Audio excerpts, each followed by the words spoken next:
Welcome back to Profiles in Caring, and a story today on the so-called butterfly children and on the researchers trying to save their lives. Here again, Doug Jardine.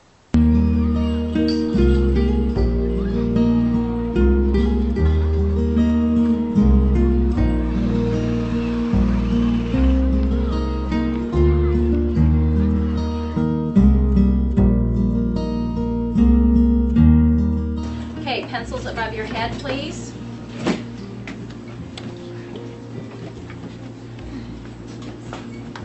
Ready? Begin. This is 10-year-old Garrett Spaulding. His parents had 4 children before him, and although they had a tough time getting their children here, miscarriages and other complications, none had any birth defect at all. Then came Garrett.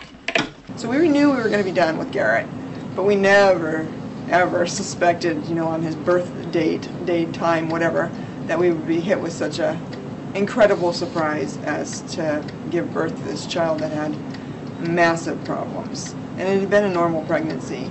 He was born with most of the skin off both his legs already missing. Well, it was fun going to recess with you, and it looks like you're a pretty popular guy at recess. Why is that?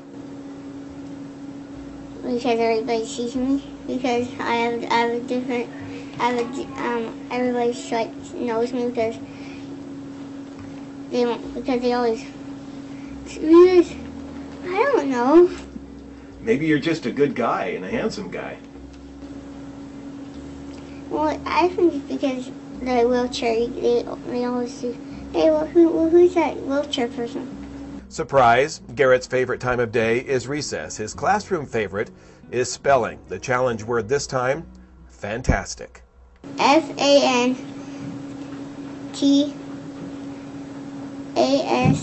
Fantastic. I see. Do you mind if I give you a little applause here? I have to. How do you do it? What makes you so strong to be able to live with this little issue that you have? Because I'm getting used to it,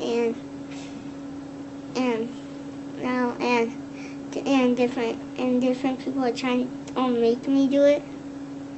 So then I do it, and I get used to it, and used to it. So then I can do it easier. Tell me why you have to hold your legs up. I noticed at recess, I noticed in the classroom.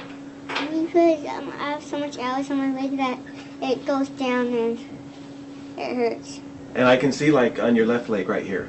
Is that going to cause some problems a little bit later when you change that bandage because it's been oozing through there? Yeah. So you already know that's going to hurt pretty bad, huh? Well, not pretty bad. I'm used to it. You know what your mom called you a little bit earlier today? What? A miracle. Are you a miracle boy? We're up against a time clock that scares me to death every day. And when Garrett's having bad times, it makes me in sort of a panic mode that they need to hurry up and do this research. I think they're so close. I really do. And I've always said, I think it's going to be a long, hard challenge, but I think that we're going to be able to actually be the live witnesses of a modern-day miracle. They are uncomfortable because they're wrapped in bandages from head to toe. They are tied to hospitals for all kinds of treatments, from blood transfusion, surgeries, dilatations of their esophagus, where they stretch the esophagus with a balloon. And they have the emotional pain of being different always and not being able to really participate in the activities that make so many children happy. And they have, I think, the heartbreak of knowing that their lives will not be long. And unless there's a cure for these children, they know that they probably won't live beyond their 20s. Lynn and Gary Anderson are the force behind the EB Medical Research Foundation, pushing to find a cure for Epidermolysis Bullosa. The Andersons had 2 children, Chuck and Christine, pass away from the disease. They talk about the infliction, and they know the emotional and physical toll it takes, not only on the impacted children, but on entire families, especially the primary caregivers. I think that when you have a problem like that, it either ties you closer together or it destroys a relationship. And most of the EB families that I know are single-parent families where one or the other of the parents just hasn't been able to deal with it anymore. Because of the relatively small number of impacted children, 12 to 15,000 in the United States, For so many years, there was very little research being done to find a cure for EB. But with the Andersons' insistence and corporate support from Provo, Utah-based New Skin Enterprises, there was finally enough money to start to make positive medical advances. They have provided, I don't have an exact count, but I would guess about $13 million for EB research. We really think that the support from New Skin and through the Epidermolysis Bullosa Medical Research Foundation has advanced our goals by at least 5 to 10 years. I mean, this has been a 17-year goal of this department to find an answer, to find a way to treat these children with epidermolysis bullosa, and we're getting closer and closer every day.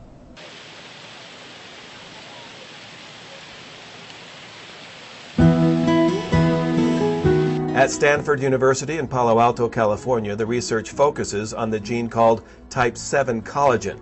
That is the weak link in the chain of genes which holds the skin together.